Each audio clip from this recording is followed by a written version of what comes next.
Si Jesus ay walang alternative. Siya ang source ng lahat ng kailangan niyo. Psalm 63 verse 1.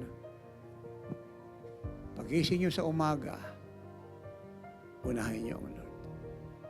Naulit ko, hindi ako nag-aalmusal, hindi ako umiinom ng tubig malibang si Jesus ang maging mana ko at living water ko. I have done that for the past 39 years and I will do it till the rapture takes place. Kasi kung kakain ka muna, mag-aalmusal ka bago ang Lord, hindi siya priority mo. Araw-araw iniintay niya po tayong sumakan niya.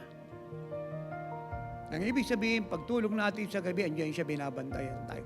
Pag-iising natin sa umaga, andiyan pa rin siya, inaantay tayo na mahalin siya, sambahin siya, makaniig siya, mithiin siya.